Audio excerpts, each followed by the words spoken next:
बांझ रुला देने वाली कहानी। 14 साल की उम्र में जब खेलने कूदने की उम्र होती है तब रिश्ता हो गया। उस समय में सभी की लड़कियां 12-13 वर्ष में ही ब्याह दी जाती थी। शादी का मतलब भी पता नहीं होता था, बस ये सोचकर खुश होते थे कि नए नए कपड़े मिलेंगे। माँ भी नहीं थी तो पिताजी ने बस जो थोड़ा सा घर का काम काज सिखाया वही आता था। शादी का दिन आया और बस सारी रस्मों के बाद विदाई का वक्त भी आ गया। रोते रोते डोली में बैठकर ससुराल पहुंच गई। इतनी आलीशान हवेली देखकर मन ही मन बहुत खुश हुई। तभी सासू माँ की आवाज आई, अरे जल्दी से कलश लाओ, बहू आ गई। और मैंने घूंघट की आड़ में अपनी सास को देखा। आंखों से एकदम सख्त मिजाज की लग रही थी। मुझे सच मानो थोड़ा डर गई थी उन्हें देखकर। सारी रस्में खत्म होते होते रात हो गई थी। बिस्तर पर लेटते ही नींद आ गई। सुबह सुबह नौकरानी ने आकर जगाया था कि चलो रसोई बनाने की रस्म है। तैयार होकर रसोई में गई और खीर बनाई। सबने तारीफ भी की पर सासू माँ ने कमी निकाल दी। साथ ही साथ हिदायत भी दे दी कि अब बचपन छोड़कर कुछ काम काज सीख लो। 15 दिन बाद मेरे पति को भी हॉस्टल जाना था क्योंकि वह तब बीए कर रहे थे। खैर अमर भी हॉस्टल चले गए और मैं अकेली रह गई। अपनी सास और ससुर के साथ पढ़ती। बीच बीच में अमर चिट्ठियां लिखते थे पर पहले सासू माँ भी बाद में मेरे पास आती थी। उम्र कम होने की वजह से इतना फर्क नहीं पड़ता था। मेरे अकेलेपन का साथी था आम का पेड़। हाँ, वही आम का पेड़ जो हवेली के पीछे के आंगन में लगा था। उस आम के पेड़ के नीचे एक कच्ची मिट्टी का कमरा भी बना हुआ था, पर वो पेड़ फल नहीं देता था। इसलिए सारे हवेली वाले उस पेड़ को बाज कहते थे। पर मुझे ना जाने क्यों उस पेड़ से बहुत प्यार था। जब काम से निवृत्त होकर कुछ फुर्सत के पल मिलते थे, तो एक वही पेड़ मेरा साथी होता था।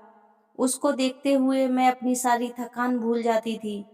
2 साल बीत गए और मैं 16 की हो गई। अमर की भी स्नातक की पढ़ाई पूरी हो गई थी। आज अमर वापस आ रहे थे। सासू माँ सुबह से ही तैयारी में लगी हुई थी।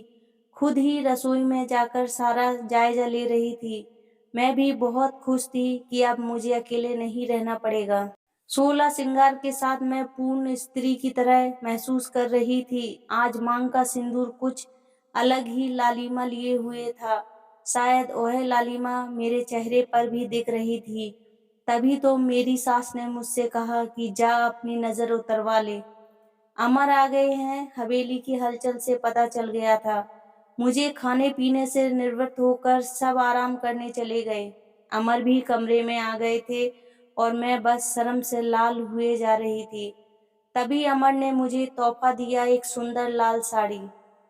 पर मेरे लिए तो अमर का वापस आना ही सबसे बड़ा तोहफा था। हमने ढेर सारी बातें की जिनमें कुछ शिकायतें थी, कुछ प्यार था। समय बीतता गया और 2 साल कैसे बीत गए पता ही नहीं चला। अमर और मैं एक दूसरे के साथ बहुत खुश थे। एक दिन अचानक पता चला कि मेरे पिताजी बहुत बीमार हैं। अमर मुझे लेकर तुरंत रवाना हो गए। पिताजी मुझे देखकर बहुत खुश हुए, जैसे मेरे लिए ही अपनी सांसों को रोका हुआ था। और फिर मुझे अमर के हवाले करके वो इस दुनिया से चले गए। भीगी आंखों से अपने पिताजी को विदा किया। और मेरा सब कुछ अमर और उसका परिवार ही था। समय गुजरता गया और अमर ने अपनी लॉ की पढ़ाई भी पूरी कर ली और अब वो सरकारी वकील कहलाने लगे थे। पर भगवान ने मुझे अभी संतान सुख नहीं दिया था। अभी तो सासू माँ दबी जुबान में बोलती थी, पर धीरे धीरे उन्होंने अपना रुख कड़ा कर लिया। अमर बहुत व्यस्त रहते थे अपने काम में। शोभो मेरे पीछे सारा दिन पड़ी रहती। धीरे धीरे सारा गांव में ये बात फैल गई कि हवेली की बहू बांझ है। तीर की तरह चुभता था ये शब्द, पर कुछ कह नहीं पाती थी। सिर्फ आंसुओं से दिल हल्का करती थी। अमर मुझे दिलासा देते थे, पर लोगों का व्यवहार अंदर ही अंदर मुझे खोखला कर रहा था। अभी मेरी उम्र ही क्या थी, सिर्फ 19 साल की, और लोगों ने मुझे बांझ बना दिया। बचपन से ही शरीर से दुबली पतली थी मैं। फिर माँ के मरने के बाद ठीक से पालन पोषण भी नहीं हो पाया था। एक दिन अमर जब दोपहर के खाने पर घर आए तो सासू माँ ने फरमान सुना दिया कि हम अमर की दूसरी शादी करेंगे। उफ! इतना बड़ा धोखा अमर कैसे दे सकते हैं मुझे? नहीं, ऐसा नहीं हो सकता। बत्ती बुझा दो, मुझे सोना है। अमर, कुछ बात करनी है आपसे। मैं थक गया हूँ धानी, मुझे सोने दो। अमर, क्या आप दूसरी शादी करेंगे? धानी, मैंने कहा ना, सोने दो मुझे। थक गया हूँ मैं तुम सब लोगों की चिक-चिक सुनते-सुनते। उधर माँ है और इधर तुम परेशान। हो गया हूँ मैं, मन करता है आत्महत्या कर लूँ। नहीं अमर, ऐसा मत कहिए। धानी ने अमर के मुंह पर हाथ रखते हुए कहा। आपके अलावा अब कौन है मेरा? धानी करवट लेकर सारी रात आंसू बहाती रही और जब सुबह उठी तो एक टूटी हुई औरत बनकर, जो मजबूर होकर हर चीज से समझौता कर लेती है। सारी रात यही सोचती रही कि शायद अमर ने भी मौन स्वीकृति दे दी है दूसरी शादी के लिए, पर उसे ये कहाँ मालूम था कि उसकी माँ ने किस हद तक उसे मजबूर किया है। दूसरी शादी के लिए 1 महीने के अंदर ही अमर की दूसरी शादी गेंदा से हो गई। गेंदा अमर की माँ की दूर के रिश्तेदार की बेटी है। धानी अपना सामान उस पीछे वाले कमरे में रख ले। आज से गेंदा इस कमरे में रहेगी। अमर के साथ सासू माँ ने हाथ नचाते हुए कहा। कैसे छोड़ दूं ये कमरा? नहीं, ये मेरा कमरा है। जिसे जहाँ जाना है जाए। पर फिर ख्याल आया कि जो ब्याह करके इस घर में लाया था, जब वही मेरा नहीं है तो मैं ये कमरा कैसे मेरा हो सकता है? ऐसा सोचते हुए आंखों में आंसुओं का सैलाब उमड़ पड़ा। सिंदूर की डिब्बी और कुछ कपड़े लेकर उस कच्ची मिट्टी के कमरे की तरफ बढ़ गई। सामान एक कोने में रखकर खिड़की पर बैठ गई और उस आम के पेड़ को देखते हुए उसको निहारने लगी। इससे कुछ कम हो जाएगा।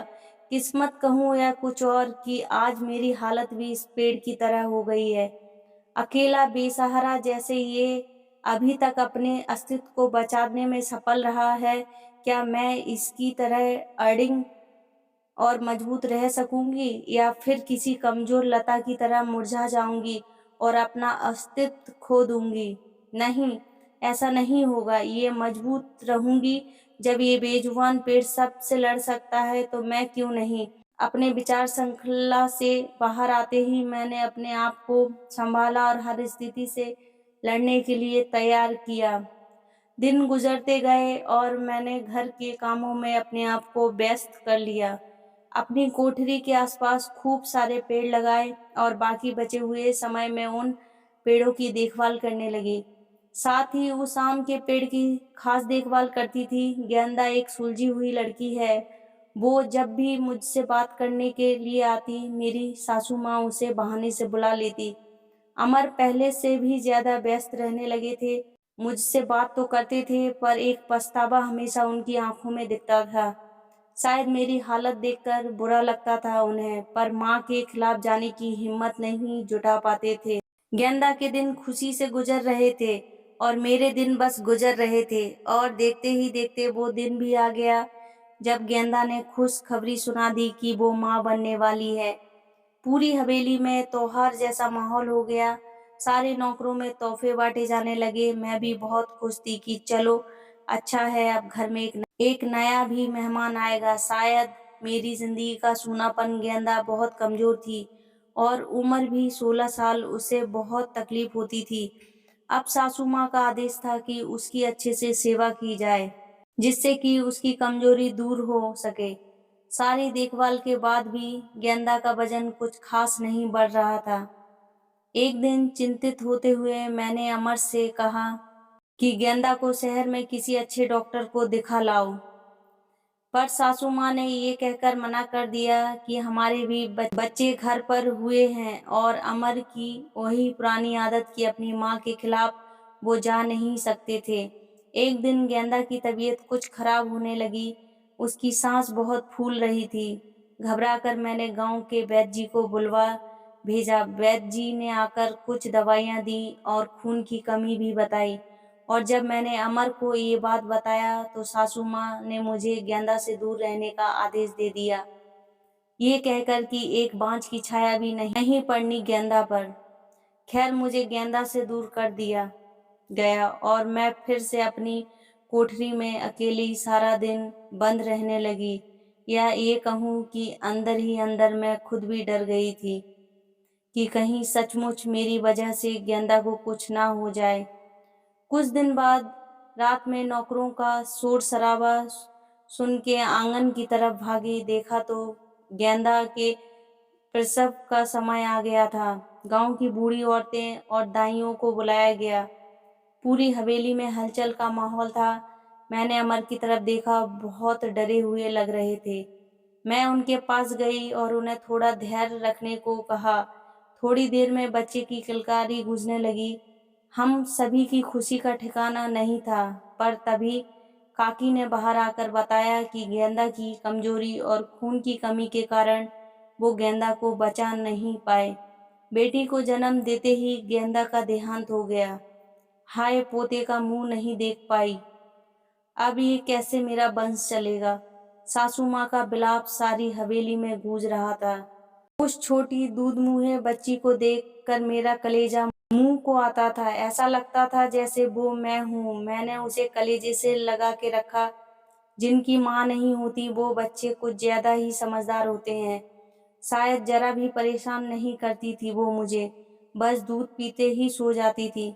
सासू माँ का वही राग चलता रहता कि लड़कियों से वंश नहीं चलता है, पर अब शायद किसी को फर्क नहीं पड़ता था। अमर अब पहले से खुश रहने लगे थे। ऑफिस से आते ही मेरे कमरे में आते और गुड़िया को खिलाते। मुझे भी अमर को खुश देखकर अच्छा लगता था। साल बीत चुका था गेंदा को गए हुए, गुड़िया को आए हुए। आज गेंदा की बरसी है। हवेली में छोटी सी पूजा रखवाई है। मैंने पंडित जी के आते ही सासू माँ ने प्रश्न किया कि क्या मैं जीते जी पोते का मुंह देख पाऊंगी, और पंडित जी ने उसके लिए कुछ ग्रह शांति के उपाय बताए। सासू माँ चल दी पंडित जी को हवेली दिखाने और सारी हवेली की शुद्धि कराने। मेरी कोठरी के पास भी गई और पंडित जी को वो बांझ पेड़ भी दिखाया। पेड़ देखते ही पंडित जी का मुंह बन गया और उन्होंने कहना शुरू कर दिया कि यही मनहूस पेड़ की वजह से हमारे घर में बेटा नहीं है।